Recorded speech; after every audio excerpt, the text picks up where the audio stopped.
বেশি করে আমার বড় মানুষের প্রতি যে আমরা সবাই যেন সুন্দর মতো সহমত নিয়ে একসাথে থাকতে পারি, শান্তিতে থাকতে পারি এবং যে যার মতো করে যদি আমাদের কাজ করতে পারি, যে যার জায়গার থেকে যদি বড়রা জিনিস কিছু করতে পারি, ইনশাল্লাহ বড়রা বলবি আদর্শ উপজেলা। দর্শক, ভিন্ন মতে সহমত, দেশে এবং প্রবাসে যে যেখান থেকেই দেখছেন সবাইকে শ্রদ্ধা সহ আমন্ত্রণ। আমরা বিশ্বাস করি ভিন্নমত মানেই বিভাজন নয়, সহমত হওয়াটাই সবচেয়ে বড় দায়িত্ব। আসন থেকে রাষ্ট্র, দায়িত্বের সংলাপ আয়োজনে বাংলাদেশ জাতীয় সংসদের 256 নম্বর নির্বাচনী এলাকা, কুমিল্লা ৮ আসন এবং গৃহায়ন ও গণপূর্ত মন্ত্রণালয়ের আলোচনায় আমাদের সাথে সম্মানিত অতিথি হিসেবে উপস্থিত আছেন জনাব জাকারিয়া তাহের সুমন, মাননীয় মন্ত্রী, গৃহায়ন ও গণপূর্ত মন্ত্রণালয়। স্বাগতম আপনাকে। আসসালামু আলাইকুম। ওয়ালাইকুম আসসালাম। শুরুতেই জানতে চাইবো আপনি কেমন আছেন এবং আপনার আসনের মানুষ কেমন আছে? মাশাল্লাহ, আপনাদের দোয়ায় যথেষ্ট ভালো আছি।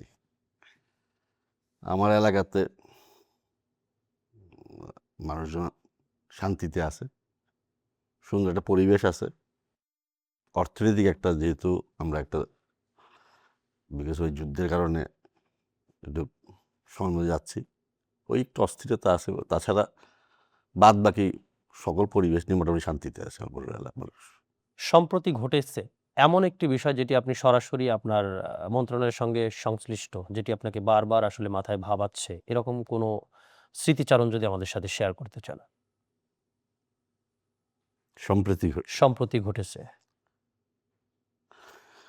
রিসেন্টলি প্রধানমন্ত্রী চাঁদপুরে একটা কর্মসূচি দিয়েছিলেন, খালকাটা এবং জনসভা, এবং চাঁদপুরে যাওয়ার পথটা আমার এলাকার উপর দিয়ে যেতে হয়। তো উনি যখন আমার চাঁদপুর কুমিল্লা রাস্তার উপরে যাবেন, তখন ওনাকে রিকোয়েস্ট করলাম যে অ্যাটলিস্ট আমার এলাকাতে একটা পথসভা করে যান। উনি প্রায় 22 বছর আগে 2001-এর নির্বাচনের সময়, তখন আমার বাবা এমপি ছিলেন, সংসদ সদস্য। তো আমার আর ওনার অনুরোধে উনি মাত্র খুব বেশি জনসভা করেন নাই ওই সময়, মাত্র 5টা জনসভা 5 জায়গাতে গেছিলেন।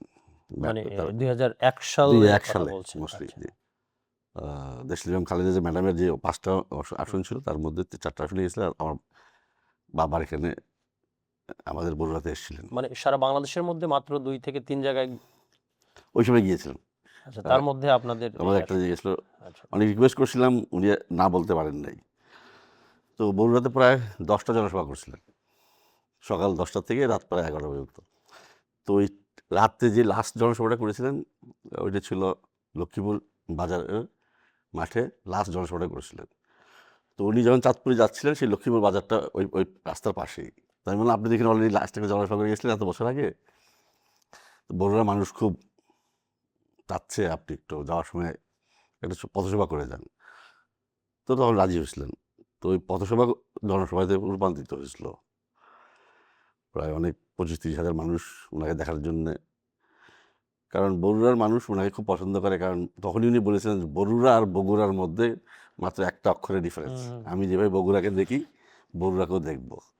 তো তখন থেকেই বগুড়ার মানুষ ওনার প্রতি অত্যন্ত ওনার অত্যন্ত প্রচণ্ডভাবে ভালোবাসেন এবং মনে করেন যে নিজের লোক। তো উনি যাবেন এলাকার উপর দিয়ে, আর ওনাকে দেখবেন না। সেজন্যে বেশ খুব অল্প সময়ের মধ্যে বড় আয়োজন হয়েছিল। তো উনিও নেমে খুশি হয়েছিলেন। পথসভা থেকে জনসভায় রূপান্তরিত হয়ে গেছিল। আর ওইখানে আমি ওনার কাছে আমাদের কুমিল্লাকে বিভাগ হিসাবে প্রতিষ্ঠার জন্য আবদার করি, এবং কুমিল্লা জেলার কৃষি বিশ্ববিদ্যালয় করে। উনি প্রতিশ্রুতি দিয়ে গেছেন ইনশাল্লাহ করবেন। আমার মন্ত্রী মহোদয়, আমরা যদি একেবারে আবারও আপনার আসনে চলে যাই, আপনার আসনের ভৌগোলিক অবস্থান এবং সেই সাথে সম্ভাবনাময় কি কি পদক্ষেপ দেখতে পাচ্ছেন আপনার আসন নিয়ে? আমার আসনটা অ্যাকচুয়ালি সারা দেশে অনেক মানুষই চিনে না, বিকজ এটা লালমাই পাহাড়ের পাদদেশে। আমার পূর্বে হলো কুমিল্লা সদর দক্ষিণ উপজেলা এবং কুমিল্লা সদর উপজেলা, দক্ষিণে লাকসাম, উত্তরে চান্দিনা, পশ্চিমে কচুয়া। তো মাঝামাঝি একটা অবস্থানে আছে। এখানে মূলত আমাদের সবচেয়ে বড় সম্পদ আমি যেটা মনে করি সেটা যে এটা কৃষি নির্ভর একটা এলাকা। আমাদের প্রচুর ফসল উৎপাদন হয়, বিশেষ করে আমাদের উত্তর এলাকাতে প্রচুর শীতকালীন সবজি এবং কচুর লতি ফেমাস।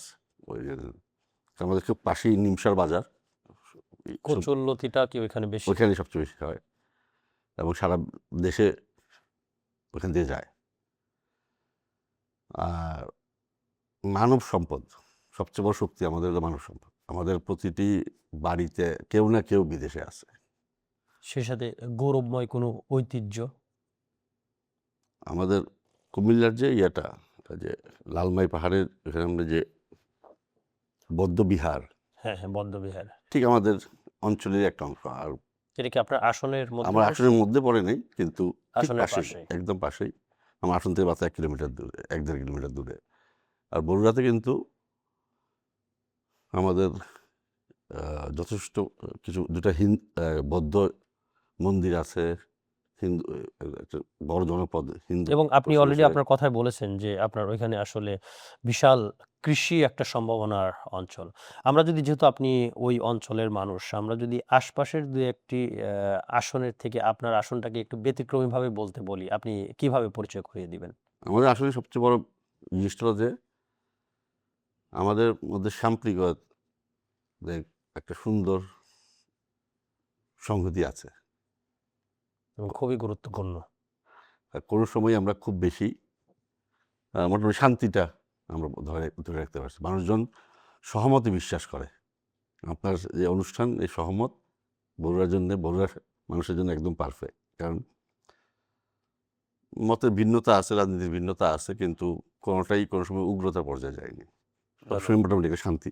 আপনি আপনার আসন নিয়ে সামনে কি ধরনের সম্ভাবনা দেখতে পাচ্ছেন, যেটি আপনি এখন মাননীয় মন্ত্রী, একটি মন্ত্রণালয়ের দায়িত্ব পালন করছেন, অনেক গুরুত্বপূর্ণ। তো আপনার আসনের মানুষ কি ধরনের প্রত্যাশা এখন করছে আপনার কাছে? সার্বিক উন্নতির, বিশেষ করে রাস্তাঘাট, স্কুল, কলেজ এবং যোগাযোগ সবকিছু মিলিয়ে যেন বগুড়ার সার্বিক উন্নতির একটা আশাবাদ তাদের আছে আমার উপরে। এবং ইনশাল্লাহ বিশ্বাস করি যে আগামীতে বগুড়াকে একটা আমি যদি ইনফ্রাস্ট্রাকচার ডেভেলপমেন্ট করা যায়, এখানে যত মানুষ যথেষ্ট পড়াশোনা করেন, ভালো ভালো পদে আছেন, শিক্ষায় দীক্ষায় বলেন অগ্রগামী। সো এবং আপনি এই উপজেলাকে বলেছেন যে, ডেভেলপমেন্ট করা খুব খুব বেশি ডিফিকাল্ট হ্যাঁ, এবং আপনার কথায় আপনি বলেছেন যে অনেক মানুষ প্রবাসে আছে। থাকেন। তো সেই প্রবাসে যারা অলরেডি আছেন তারা তো আছেন। নতুন করে যারা আসলে যাওয়ার চিন্তাভাবনা করছে, বিশেষ করে তরুণ প্রজন্ম, তাদের জন্য কোনো প্রশিক্ষণের ব্যবস্থা করার পরিকল্পনা আছে কিনা? আমরা কারিগরি শিক্ষা এবং হুম। ল্যাঙ্গুয়েজ, ডিফারেন্ট ল্যাঙ্গুয়েজ এই জন্য একটা বেশ কিছু প্রশিক্ষণ কেন্দ্র করার চিন্তা করতেছি। বিশেষ করে শিক্ষা মন্ত্রণালয় থেকে রিসেন্টলি আমরা একটা প্রজেক্ট নিয়েছি, যে টিডিসি বলে। কারণ আনস্কিল লেবার একটা দেশে গেলে যে পরিমাণ আর্ন করতে পারবে, তাকে যদি একটু ইভেন সেমি স্কিল করে দেওয়া যায়, তার স্কিল হলে তো আরও ভালো, সে অনেক বেটার করতে পারে। আমাদের ইচ্ছা যে আমরা আগামীতে যেসবই আমাদের ছেলেমেয়েরা যেন বিদেশ যায়, যদি অ্যাটলিস্ট সেমি স্কিল বা স্কিল হয়ে যায় যেন যায়, সেই চেষ্টাটা থাকবে মূলত। ধন্যবাদ। মাননীয় মন্ত্রী মহোদয়, একজন জনপ্রতিনিধি হিসেবে মানুষের সবচেয়ে বেশি কোন প্রত্যাশাটা আপনি অনুভব করছেন? মানুষ তো একটা জিনিসই চায়, শান্তি, প্রগতি, উন্নতি। যেন সবাই তো ভালো করতে চায়, ওই পরিবেশটা যদি তৈরি করে দিতে পারি আমরা, বাকিটা তো আল্লাহ সবাই রিজিক রাখছে, যে যার মতো করে আমরা নিজেরটা করে দিতে পারবো। শুধু তাদেরকে পরিবেশটা করে দেওয়া দরকার। আপনি কততম সংসদ সদস্য?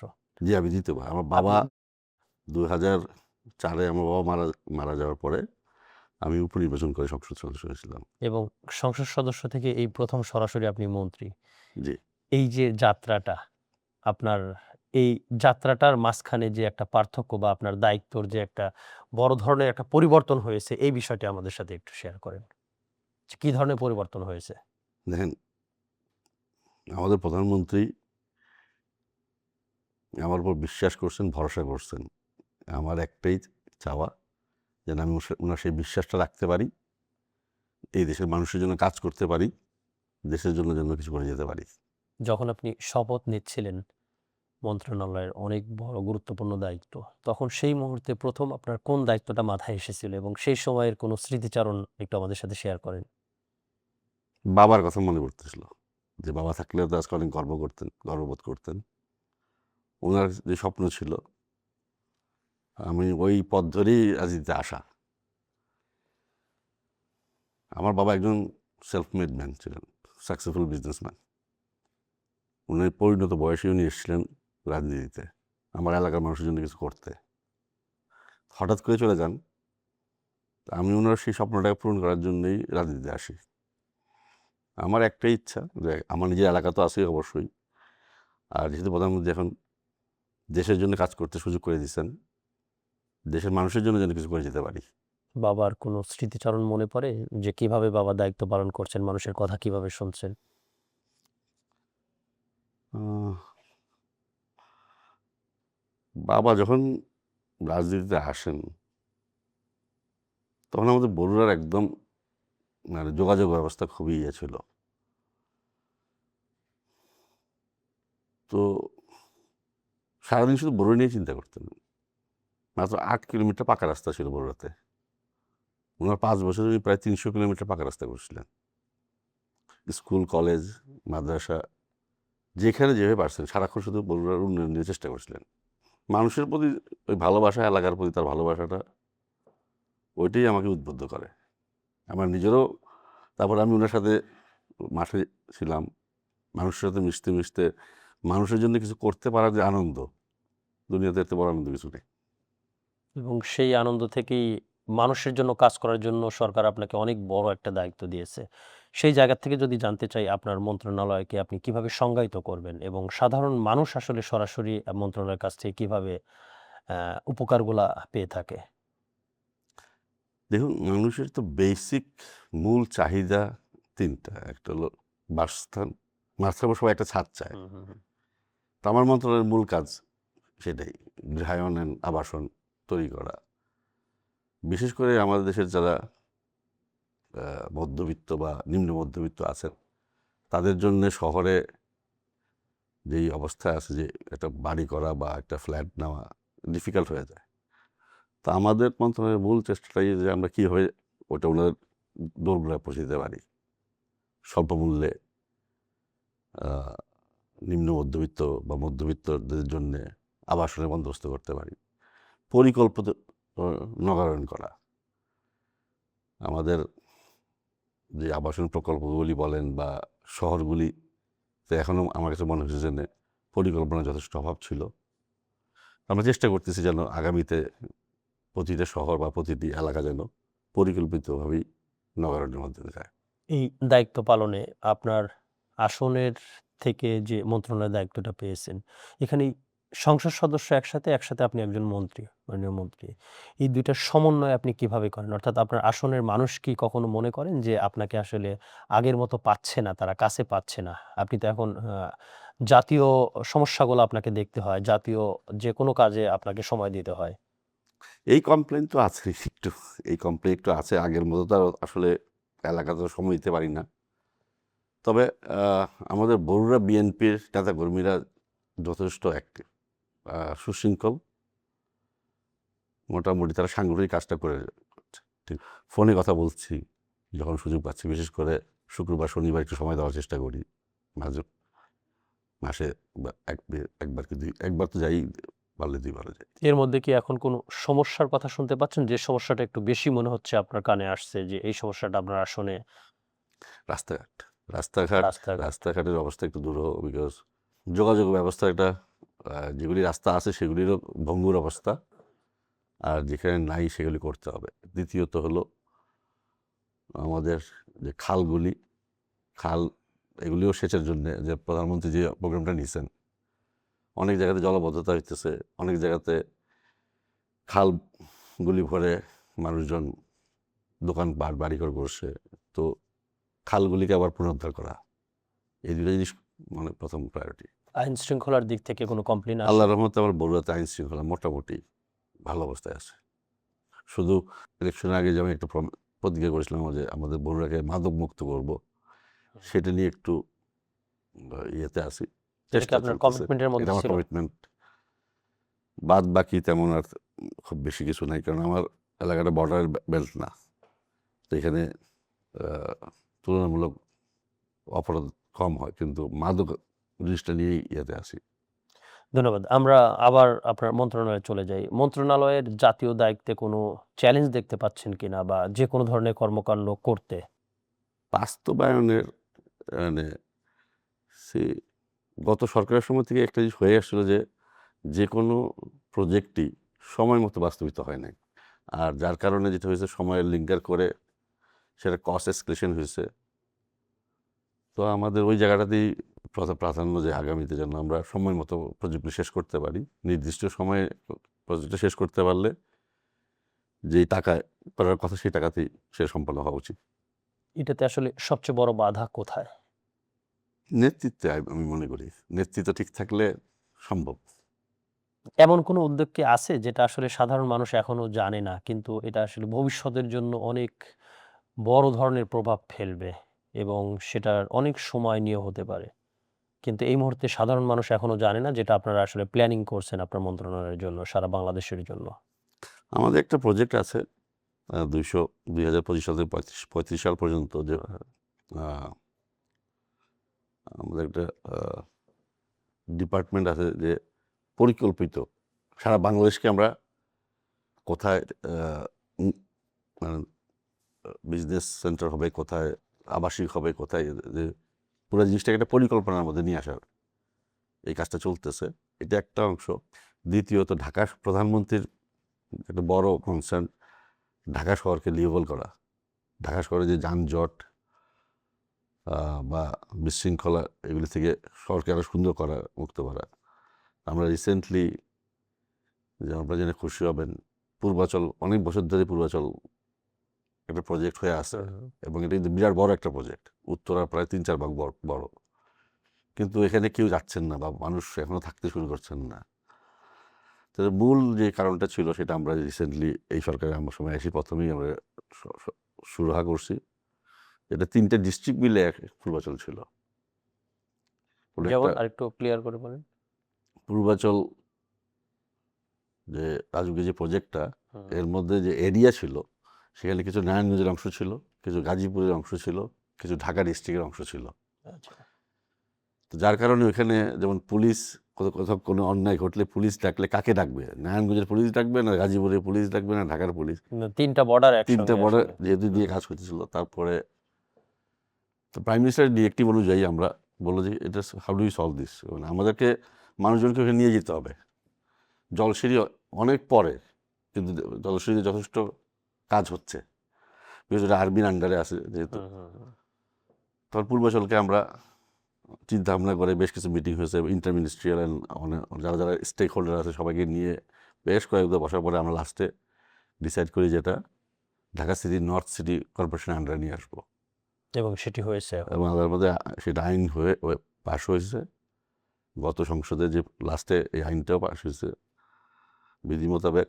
এবং ঢাকা ওয়াসার তখন Purbachal came to under Dhaka north city corporation, Dhaka ওয়াসা তখন দায়িত্ব দিছে ওয়াটার পানির জন্যে, ডেস্কো তখন দায়িত্ব দিছে ইলেকট্রিসিটির জন্যে, ডিএমপি তখন দায়িত্ব দিছে ওখানে 4টা থানা করে পুরো সিকিউরিটির জন্যে। সো আমরা বিশ্বাস করতেছি এই সরকারের আমলেই আমরা পূর্বাচলকে লিভেবল করব, এটা আমাদের টার্গেট। তার মানে আপনারা বলতেছেন যে একটা অথরিটির আন্ডারে দেওয়ার কারণে এখন খুব দ্রুত কাজ শুরু হয়েছে। ইনশাল্লাহ আমার বিশ্বাস ঠিক। আমি কিছুদিন আগে ঝিলমিলেও গেছিলাম আমরা, আমাদের টার্গেট আগামী 1 বছরের মধ্যে ঝিলমিলকে লিভেবল করা, এবং আগামী 3-4 বছরের মধ্যেই পূর্বাচলকে মানুষজন গিয়ে এখানে বসতি করতে পারে সেই অবস্থা তৈরি করা। আপনি প্রথম যখন সংসদ সদস্য হয়েছিলেন, আপনার আসনের মানুষের যে সমস্যার কথাগুলো আপনি শুনতে পেয়েছেন, অনেকদিন আগের কথা বলছি, এবং এখন 2026 সালে আপনি প্রথমে সংসদ সদস্য, তারপর মাননীয় মন্ত্রী। তখনকার সমস্যা আর এখনকার সমস্যার মধ্যে আসলে পার্থক্য কতটা তৈরি হয়েছে? ওই সময় আমি যেটা প্রথম বেশি ফেস করছি সেটা হচ্ছে বিদ্যুৎ। মানে প্রতিটি মানুষই আসছে যে আমাকে 1 কিলোমিটার বিদ্যুৎ দেন, বা আমার গ্রামে বিদ্যুৎ নেই, আমার গ্রামটার মধ্যে একটু বিদ্যুৎ দেন।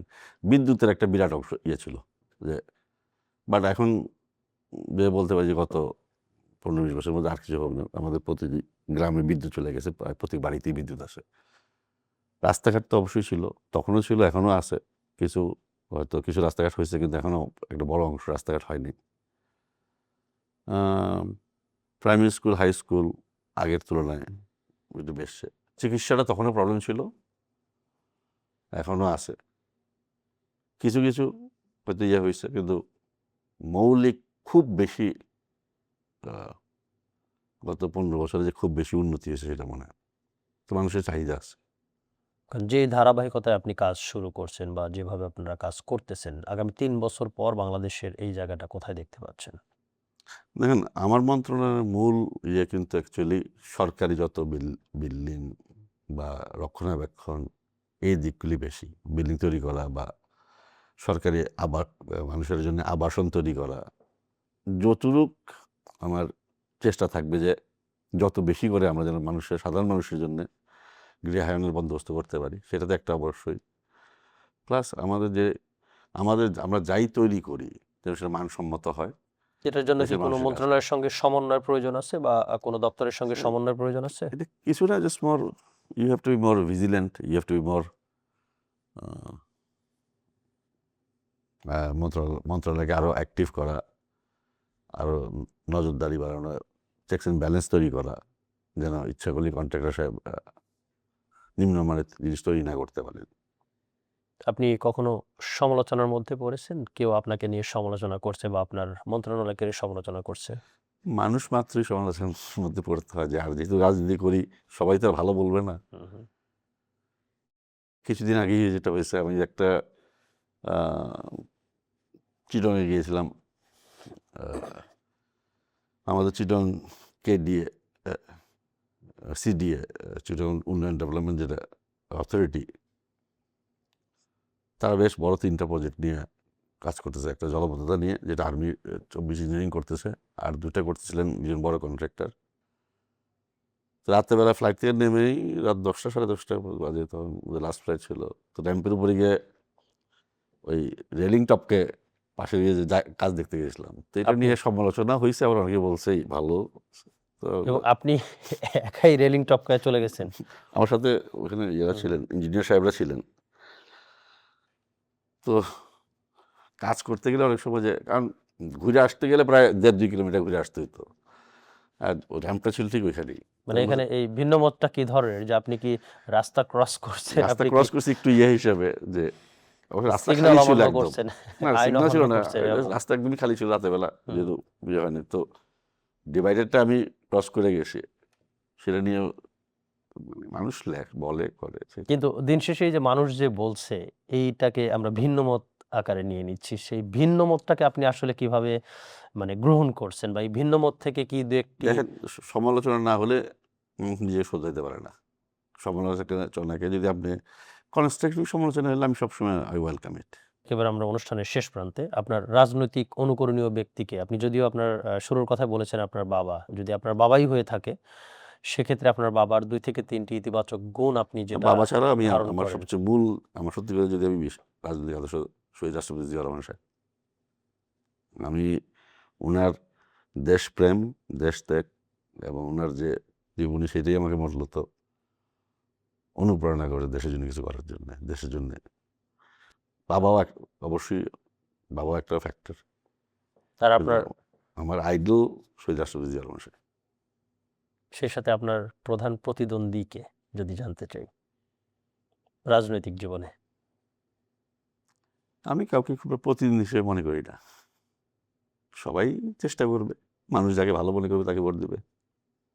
আপনার আসনে নির্বাচন করেছেন, আপনার প্রতিদ্বন্দ্বী ছিল কেউ? জি, অবশ্যই ছিল, জামাত প্রার্থী ছিলেন। তার সম্পর্কে 3টি তথ্য যদি জানতে চাই। উনি কুমিল্লার একটা নাম করে স্কুলের প্রিন্সিপাল সাহেব, যথেষ্ট ভালো মানুষ হিসেবে জানি। বা রাজনীতিতে ওনার চেষ্টা উনি করছেন, আমার চেষ্টা আমি করছি, মানুষ আমাকে ভোট দিচ্ছে। এটা আমাদের অনুষ্ঠানের উত্তর। ভিন্ন মতে সহমত। আপনি আপনার প্রতিদ্বন্দ্বীর যে ইতিবাচক গুণটা বললেন, এটা আমাদের অনুষ্ঠানের আসলে সার্থকতা। আমার বাবাও এই জিনিসটাতে বিশ্বাস করতেন। যখন উনি একটা কথা বলতেন যে, আমি যখন এমপি হয়েছি আমি সবার এমপি।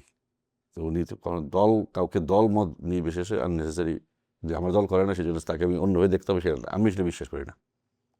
আজকে যখন আমার বড়রা মানুষের এমপি হয়েছে, আমি সবার এমপি। সবাই আমার সাথে সমান এক্সেস, ভিন্ন মত ডাজন্ট ম্যাটার। এই সবার এমপি এই জায়গা থেকে আপনি সবার উদ্দেশ্যে কি বলবেন? বেশি করে আমার বড়রা মানুষের প্রতি যে আমরা সবাই যেন সুন্দর মতো সহমত নিয়ে একসাথে থাকতে পারি, শান্তিতে থাকতে পারি এবং যে যার মতো করে যদি আমরা কাজ করতে পারি, যে যার জায়গার থেকে যদি বড়রা জন্য কিছু করতে পারি, ইনশাল্লাহ বড়রা বলবে যে আদর্শ উপজেলা। ধন্যবাদ আমাদের অনুষ্ঠানে আসার জন্য। দর্শক, ভিন্ন মতে সহমত যে যেখান থেকে দেখলেন সবাইকে দ্বিতীয় পর্ব দেখার জন্য আমন্ত্রণ জানাচ্ছি। আমাদের সাথে আজকে সম্মানিত অতিথি হিসেবে উপস্থিত ছিলেন, আপনারা দেখলেন মাননীয় মন্ত্রী মহোদয়। ওনার কোনো কথা বা কোনো কমিটমেন্টের জায়গায় যদি আপনাদের কোনো সহমত থাকে কমেন্টের বক্সে জানিয়ে দিবেন এবং সেই সাথে যদি কোনো দ্বিমত থাকে সেটিও জানিয়ে দিবেন। যদি কোনো প্রত্যাশা থাকে সেটিও জানিয়ে দিবেন কমেন্টের মাধ্যমে। ধন্যবাদ।